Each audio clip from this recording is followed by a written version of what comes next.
ସମସ୍ତଙ୍କୁ ମୋର ନମସ୍କାର। ମମତା ଲାଇଫଷ୍ଟାଇଲ ଚ୍ୟାନେଲରେ ଆପଣମାନଙ୍କୁ ସମସ୍ତଙ୍କୁ ସ୍ୱାଗତ ଜଣାଉଛି। ଆଜି ଆମର ICDS ଇଣ୍ଡଷ୍ଟ୍ରିଆଲ ଷ୍ଟେଟ୍ର ଅଙ୍ଗନବାଡ଼ି କର୍ମୀମାନେ କୋଇଲନଗର କଲ୍ୟାଣ ମଣ୍ଡପ ରାଉରକେଲାରେ ଅନୁଷ୍ଠିତ ହୋଇଥିବା ଭୀମଭୋଇ ଭିନ୍ନକ୍ଷମ ସାମର୍ଥ୍ୟ କ୍ୟାମ୍ପରେ କିପରି ଭାବରେ କାର୍ଯ୍ୟରତ ଥିଲେ ଚାଲନ୍ତୁ ଦେଖିବା। ସମସ୍ତ ଅଙ୍ଗନବାଡ଼ି କର୍ମୀମାନେ ସକାଳ 7:45ରେ କ୍ୟାମ୍ପରେ ପହଞ୍ଚି ନିଜ ନିଜର ଦାୟିତ୍ୱ ଗ୍ରହଣ କରିଥିଲେ।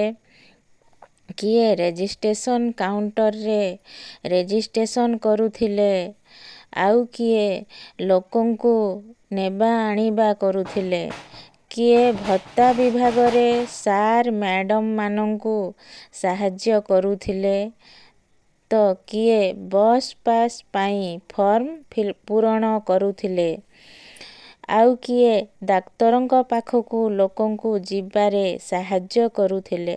ଆଜି ବହୁ ଭିନ୍ନକ୍ଷମ ଲୋକମାନେ ଉପକୃତ ହେଲେ, ଆଉ ବହୁ ଭିନ୍ନକ୍ଷମ ଲୋକଙ୍କର ଅଫଲାଇନ୍ ଫର୍ମ ଗୁଡ଼ିକ ଆଉ ଥରେ ନିବେଦନ କରି ଦରଖାସ୍ତ ଡିପୋଜିଟ୍ କରାହେଲା ତାଙ୍କର ଅନଲାଇନ୍ ସାର୍ଟିଫିକେଟ୍ ପାଇବା ପାଇଁ।